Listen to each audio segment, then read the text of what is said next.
On my 50th birthday, my family surprise was a beach vacation I wasn't invited to, funded by secret credit card debt and savings meant for our kids.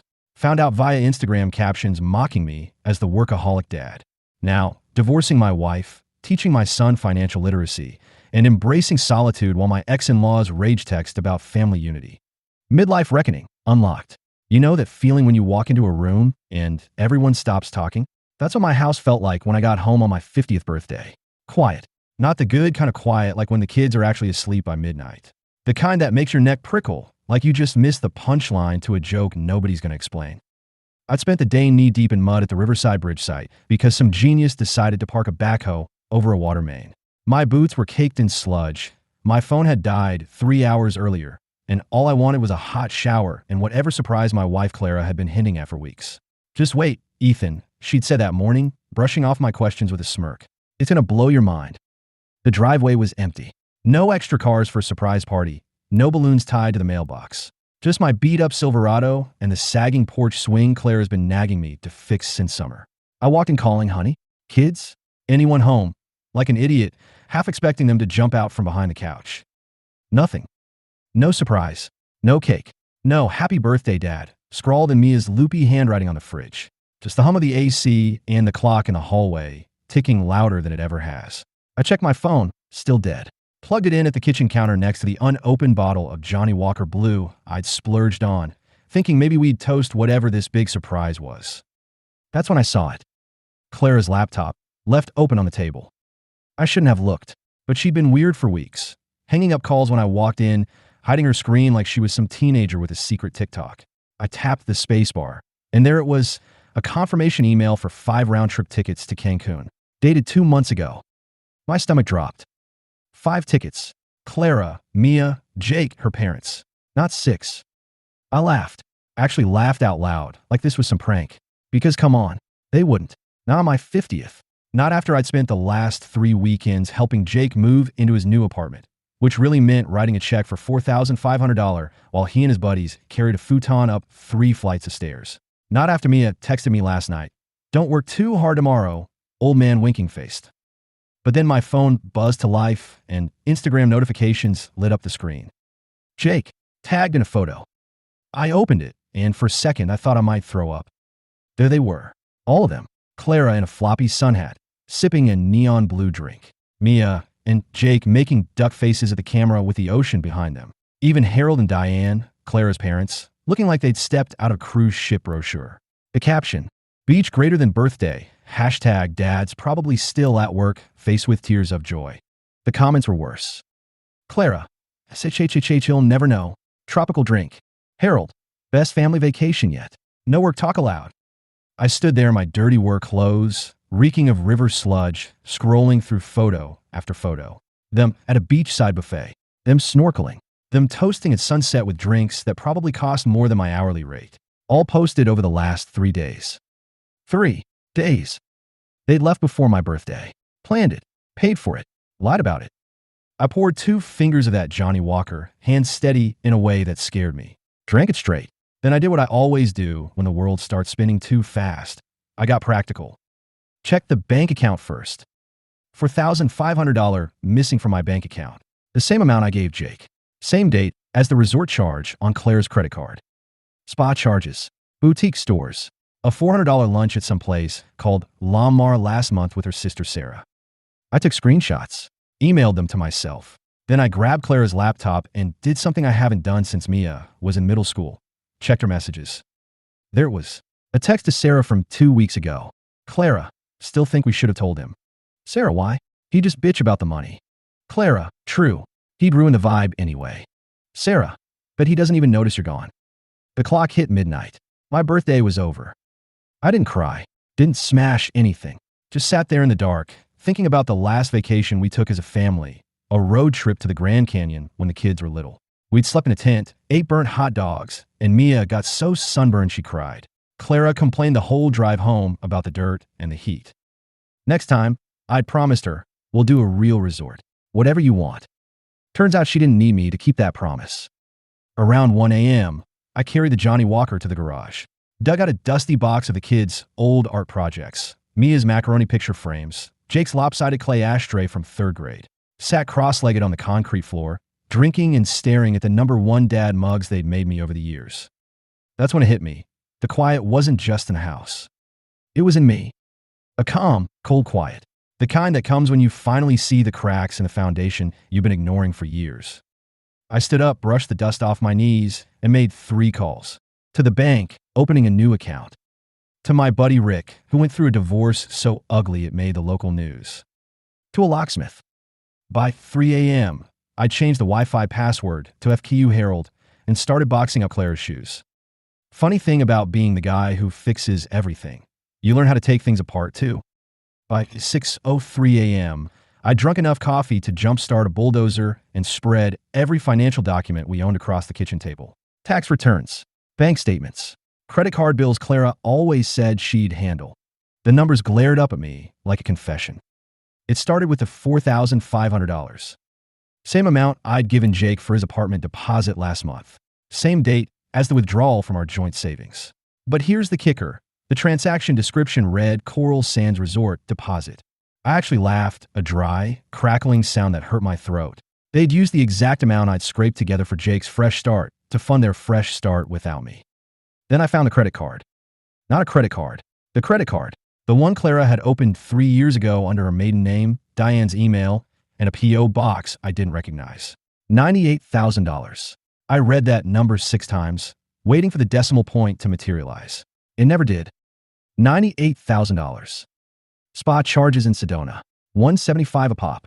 And then, like a punchline, a $5,047.83 charge to Coral Sands dated the day after I'd handed Jake that apartment check. I took a photo of it with my phone, my hand shaking so bad the first 2 came out blurry. That's when Harold's Facebook post caught my eye.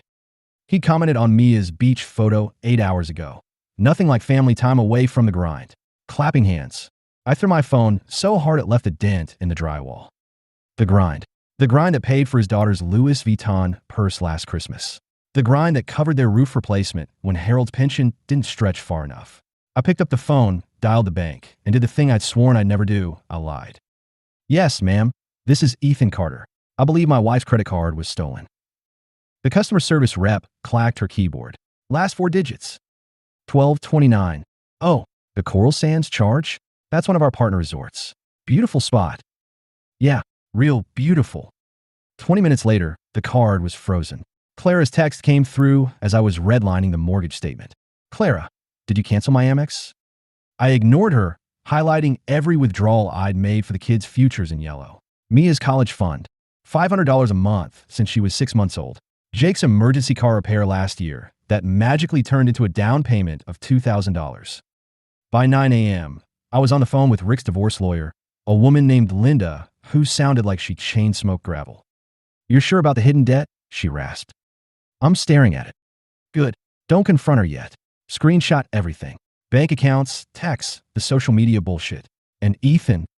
Yeah. Stop drinking. Judges hate that. I glanced at the empty Johnny Walker bottle in the trash. Noted. 3 hours later, I stood in the guest room surrounded by Clara's designer shoes. Each pair cost more than my work boots. Each pair I'd paid for. I boxed them neatly like artifacts.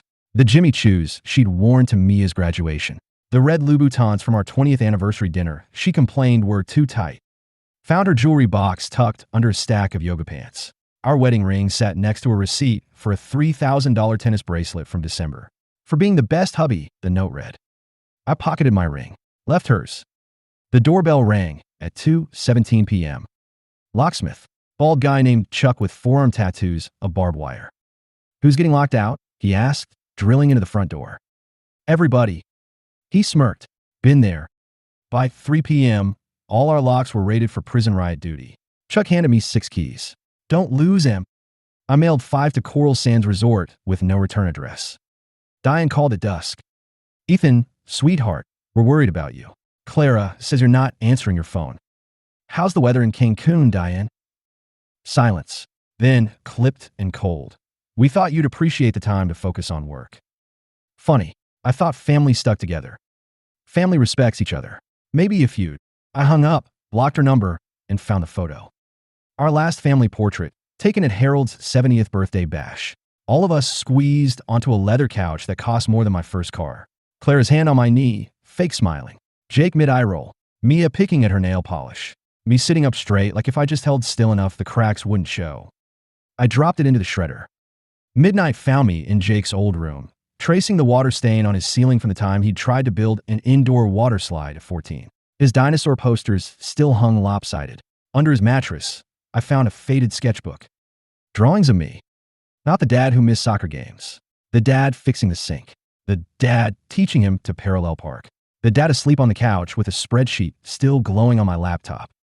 Page after page, all dated between 2016 to 2018. Nothing after that. I closed the book, placed it back exactly as I'd found it, and did the math one last time. $98,000 in debt. $4,500 stolen. But the number that kept me awake? Zero. Zero calls from Mia. Zero real apologies. Zero photos of me in their perfect beach frame. I opened my new bank account on my phone. $8,742.15, my first solo balance since 1998. It felt like breathing. The locksmith drill was still ringing in my ears 3 days later when their Uber pulled into the driveway. I've been sitting in Jake's old gaming chair, the one with the split pleather cushion, watching their Instagram stories like they were a Netflix documentary about somebody else's life. Jet skis, infinity pools, Clara laughing in a wide-brimmed hat that probably cost more than our water heater. The car door slammed. Luggage wheels crunched over gravel. Then came the voices, bright and sunburned, carrying through the front door like bad radio reception. Mom, tell Grandpa to stop joking about the snorkeling thing. Oh my God, my shoulders are peeling. Jake, grab your sister's bag. Where's Dad's truck? Did he finally sell that piece up? Keys jingled. The deadbolt clicked once. Twice. Then knocking. Polite at first. I waited. Ethan, Clara's voice, honey sweet and fraying at the edges. Honey, the keys sticking. More jiggling. Harold's muffled grumble. For Christ's sake, let me. The knob rattled like a snake. I stood, stretched, and took my time walking to the door. When I opened it, the scene was almost funny. Clara clutching a tacky seashell souvenir bag with coral sand stamped on the side. Jake squinting at his phone, lobster red and shirtless under a towel. Mia hiding behind oversized sunglasses. Harold looming behind them like a pissed-off retiree at a timeshare presentation. Clara blinked. Why's the lock different? The color drained from her face. Mia made a small noise like a deflating balloon. Jake froze mid-text. Harold stepped forward, all cologne and entitlement. Ethan, we're tired. Let's discuss this inside like adults. I kept the door barred. Adults don't steal $4,500 to fund a vacation they're not invited to. Clara's gasp was Oscar-worthy. Steal? Ethan, it was a surprise. We were going to celebrate when we got back. With what? I pulled the resort receipt from my pocket, flapped it like a white flag. The money you siphoned from our account? The credit card debt you hid for 3 years. Jake snorted. Dramatic much? It's just Instagram, Dad. Nobody takes that shit seriously. I turned to him. You know what's serious? The $4,500 I saved for your apartment while you blew the same amount on jet skis and tequila flights. Mia finally spoke, voice trembling. Dad, Grandpa said you'd hate the beach, that you'd ruin it by checking emails the whole time. Harold scoffed. Oh, don't twist this, Mia. Your father's always preferred work to family. Something snapped.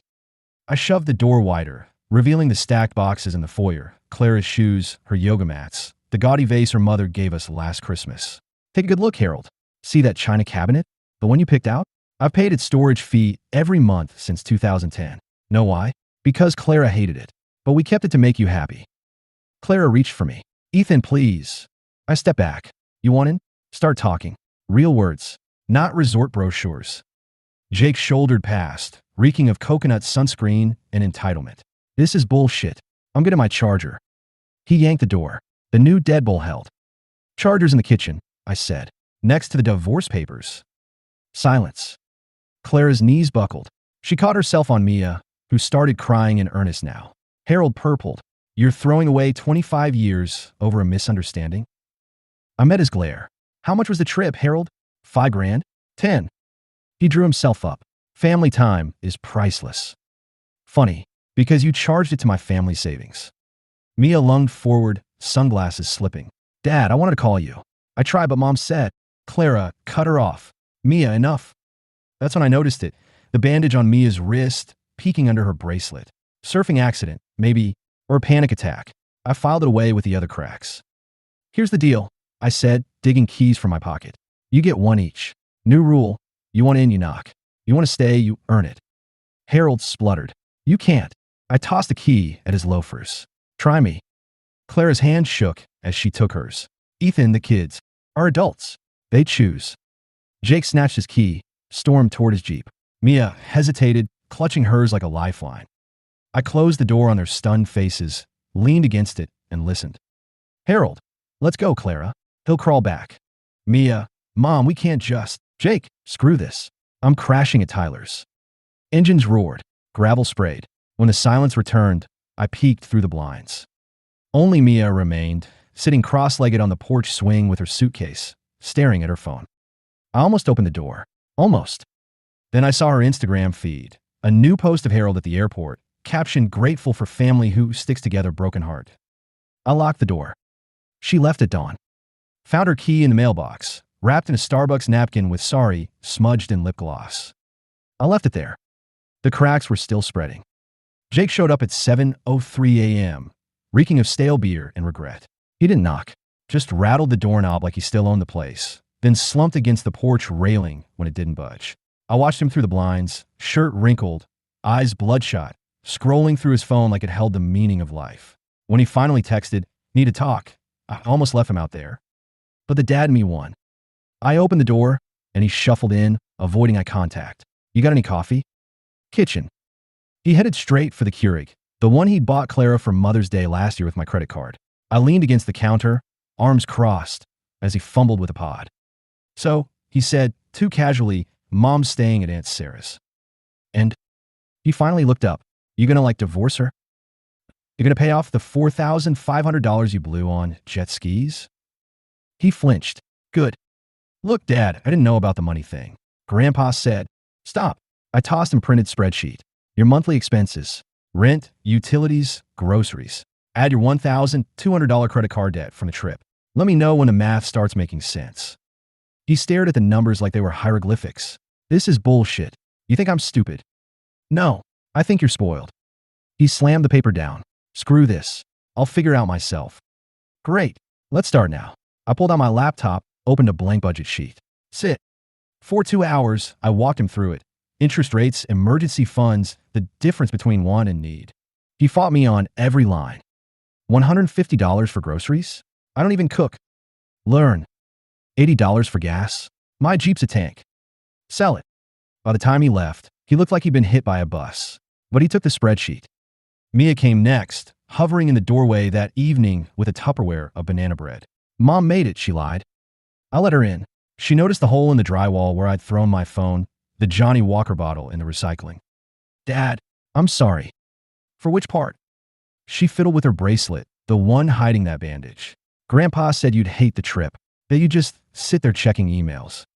I pulled up her Instagram, a sunset selfie from the resort, captioned living my best life palm treat. She winced. I took that down. But you left the rest. Tears welled. I wanted to call you, but Mom and Grandpa kept saying it'd ruin the surprise. They said you'd like the quiet. I almost believed her. Then I remembered the photo of her clinking margaritas with Harold. You're 20, Mia. You chose the tequila over the truth. She left sobbing, the banana bread untouched. Clara's turn came at midnight. She barged in with a duffel bag, high on whatever toxic optimism Sarah had pumped into her. We need to talk, she said like I was the one who'd vanished. I slid the credit card statement across the table. $98,000. Explain. She didn't blink.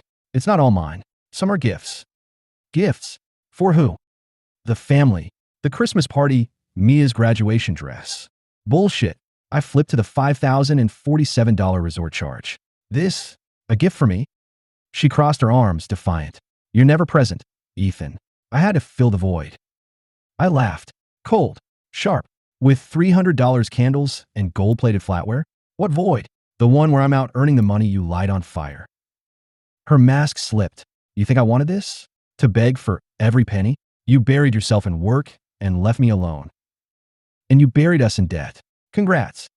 She stormed out, but not before hissing. You'll regret this. Harold made his move the next day. No call. No warning. Just as Mercedes idling in my driveway at 6:15 p.m., him leaning against the hood like a mob boss. "Let's settle this," he said, waving a checkbook. "Name your price." I leaned in the doorway, arms crossed.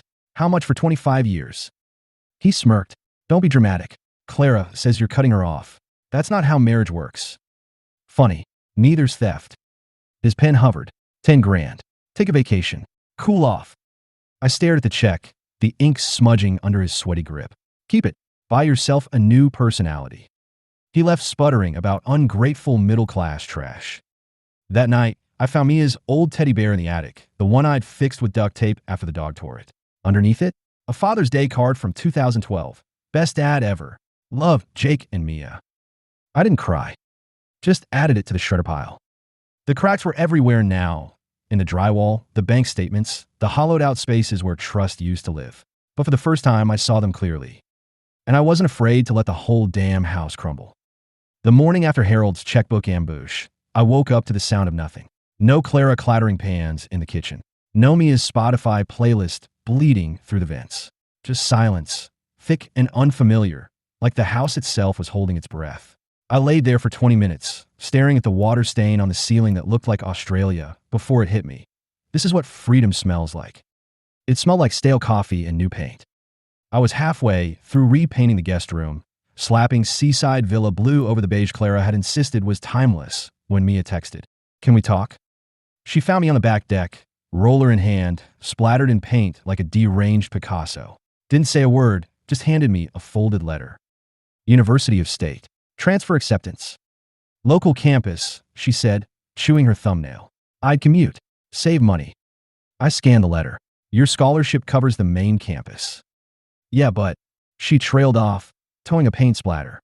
Aunt Sarah's couch sucks, and Mom keeps crying into the Chardonnay. I wiped my hands on a rag. You running towards something or away? She hesitated. Both. We sat in lawn chairs, the kind with the polyester straps that leave waffle prints on your legs. Mia peeled the label off her water bottle. Grandpa offered to pay my rent if I stay with Mom. Said you're financially abusive. I snorted. Harold thinks a Kohl's coupon is abusive. She didn't laugh. Why'd you stay? All those years. The question hung between us, heavier than the humidity. I thought of Clara's laugh at our wedding, bright and unguarded. Of Jake's first steps toward me, not her. Of the million tiny stitches that hold a family together until they don't.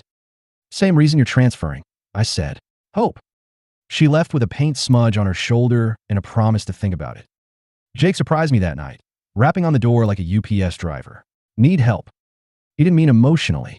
His Jeep had died outside a Taco Bell, and the tow truck cost more than his rent. I followed him my truck, the one with 217,000 miles and a check engine light that blinked Morse code for retire me. He sat shotgun, stewing in shame. Don't say it. Wouldn't dream of it. We hooked up the Jeep in silence. When he tossed me the keys, I noticed the spreadsheet folded in his cup holder, my handwriting in the margins. Kept it, huh? He scowled. It's useful. Whatever. I drove him home, the radio humming classic rock neither of us acknowledged. At his apartment, he lingered. You gonna be okay? Like alone. I almost hugged him. Almost. Kid, I've been alone for years. Difference is now I like it. Clara's divorce papers arrived the next day. Her lawyer's note was polite, sterile, demanding equitable division of assets. I laughed at the $98,000 credit card debt listed under marital liabilities. Linda, my gravel-voiced attorney, wasn't amused. She's playing nice. For now. Let her. I signed where needed, added a post-it, keep the china cabinet. Harold's final volley came via email at 3 a.m. You'll die bitter and forgotten. The kids see you now. I replied with a screenshot of the charity donation confirmation, $10,000 to dads who can't catch a break, paid for by his guilt check. CC'd his entire golf club. Mia moved in the following weekend, her duffel stacked in the freshly blue guest room. Temporary, she insisted, while hanging a Taylor Swift poster. Jay came for dinner that Sunday, frozen pizza, and a budget review. He brought his own spreadsheet this time. And Clara? She showed up unannounced on a Tuesday, clutching a Starbucks and her old key. We should talk about the custody arrangement. I sipped my coffee. Mia's 20.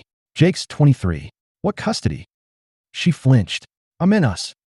There it was. The Hail Mary. The desperation of someone realizing the ATM's closed. I handed back her key. We had 25 years to talk, Clara. You booked a vacation instead. The house didn't feel smaller after she left. If anything, the walls breathed deeper, the floors sighed in relief.